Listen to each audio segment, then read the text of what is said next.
guys that aren't practicing today: JMS, Illuminor, Bo Collins, Golston, Vic, Darius, and a Debo. And then in terms of the Bears, wild game last week against Cincinnati, back and forth. 5-3. Had some close games. They've done a good job at the end of games, making some plays, whether it's against the Raiders, getting a blocked field goal, whether it's against Washington on a 3rd-and-1 fumble, and then obviously the Cincinnati game back and forth. So they're doing a good job, I'd say, both offensively and defensively. And then, we're going to have our work cut out for us going there. We'll see what the weather is, but we can't control that. We just got to have a good week here. Any of those guys that won't practice today concerning that could be long term? I don't think so, but not 100%. Is JMS's shin or an ankle? Yeah. Yep. Wait, can't be yet both. Shin or ankle? You said shin. I said yeah. Oh, I said ankle also. That's what I was confused.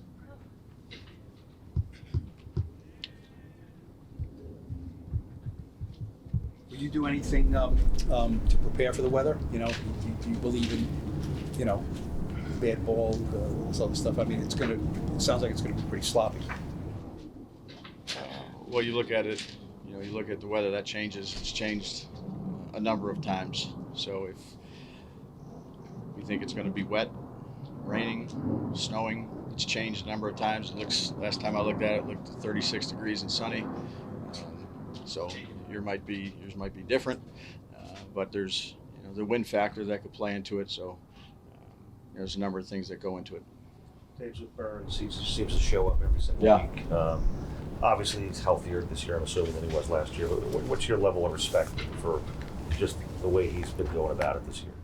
Yeah, and we've talked about Brian a bunch, even in OTAs and training camp, and what he's done, just how he's practiced, and the example that he provides for our football team, and is paying off in games. He's been productive. He's battling through. Look, he gets chipped and banged, and he's one of our tougher guys, and also one of our most productive guys. And he's done that really since he's been here. But I'd say even, we talked about it, I think, at length in training camp and things like that. He showed up, and he's shown up in the games for us. And he's been, he has not been playing on winning teams his entire career.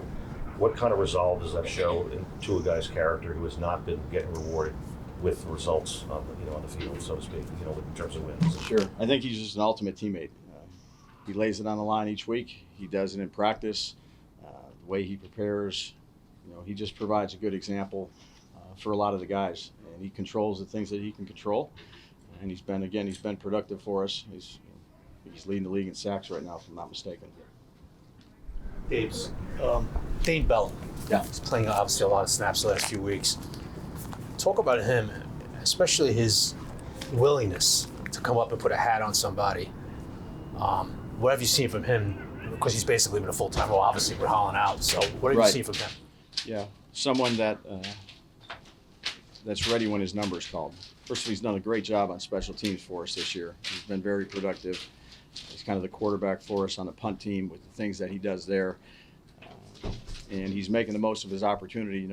That's what you want out of your guys that are, backing up players, to be able to come in, be ready, know what to do, communicate well, and then perform. And, in this case, play a deep part of the field, tackle, play man-to-man, the things you need to do to play secondary. Has he taken over that back end with Javon out as far as communication-wise? Yeah, he's a good communicator. Yep, knows what we need to do. I think the players have a lot of respect for him, just how he approaches it, and you can see it on special teams, which, again, I think he's been really, really productive on special teams for us throughout the year. Now you add, now he's adding defense, so you got to pull back a little bit to make sure that, you're not wearing him out. What do you see? Characterize the kind of season that Slay has had. Do you feel like it's not been where you and he wants it to be yet, or how would you characterize that? Slayton? Yeah. Again, Slayton's the ultimate pro, so we all want to be more productive. But he does, much like Burns, in terms of how he prepares, how he works, doing everything he can do. What do you see from Caleb in his second year? Yeah, well, I'd say he's got very good arm talent. He can put the ball in tight windows and make some, I'd say, unbelievable wow throws. I think, the way they're playing right now, kind of after their bye week, but they've done it some before their bye week. They're really a run-heavy team with play action, and he's doing a good job of throwing on time. When he sets up, turns his back to the defense, there are a lot of underneath center. And then he does a good job of reading it and throwing the ball on time with accuracy to Dunze, who I think is a heck of a receiver.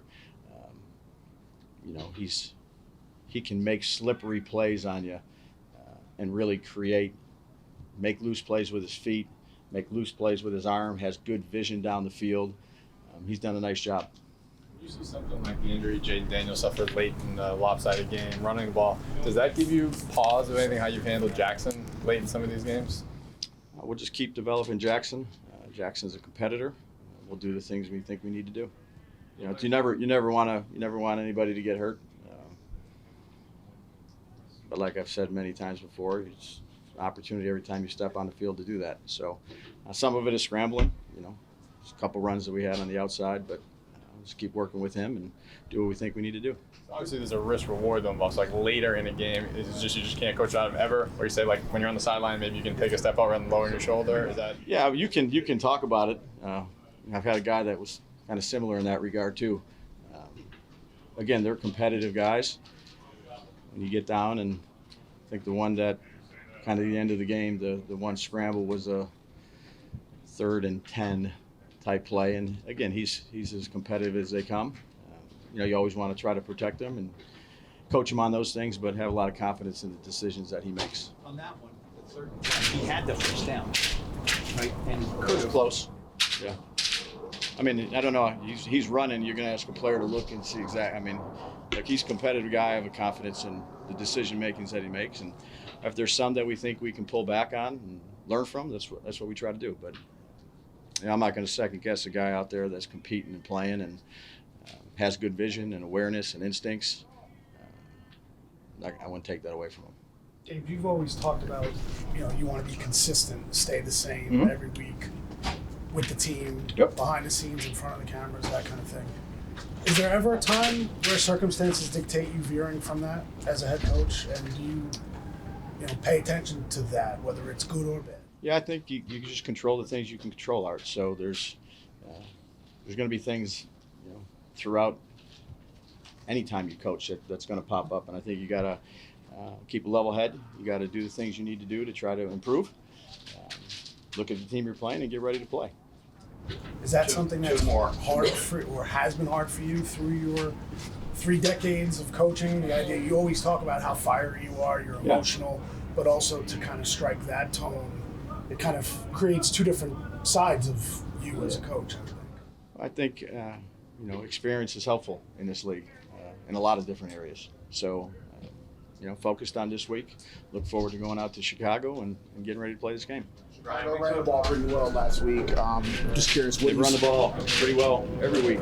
For last week, I think they had like 260 or something. So Don Bosco guy. There you go. So what do you when you see that team? What stands out about how they run the ball? What makes them so effective?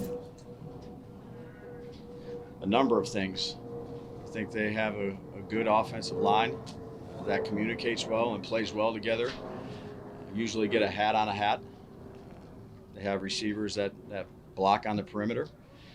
They run a variety of runs. A lot of their big runs have been perimeter plays with Swift, toss cracks or toss zone plays, if you will, outside zone plays where you stretch and cut it, and then they have the ability to run inside.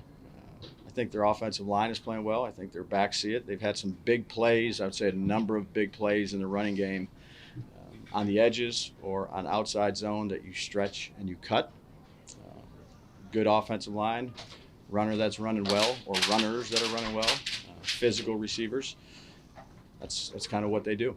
I know we asked you the last one in the preseason, but obviously Jackson's now the starter. What's the dynamic like between the quarterbacks in your mind?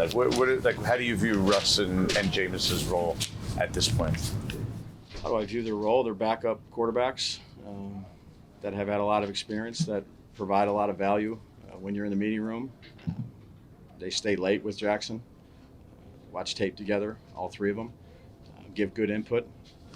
I think they're a good resource for a young quarterback. I think anytime you can have veteran quarterbacks, I just go back to Derek Anderson, the guy that I had at Buffalo when he came on with us, the value that he provided for Josh, the vision that he sees.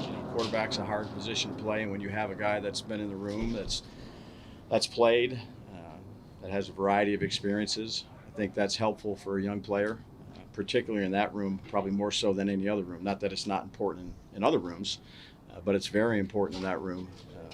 Again, those guys are very good teammates, but it's good to have their eyes in there with Jackson. It's very interactive in the quarterback meeting room. All three of them have good ideas, but it's good to be able to listen to the guys that have played. Again, have been around a number of quarterbacks that have a lot of veteran experience that offer a lot of valuable insight, very productive ones. And these guys are two of them that I think provide that for the room and for the team.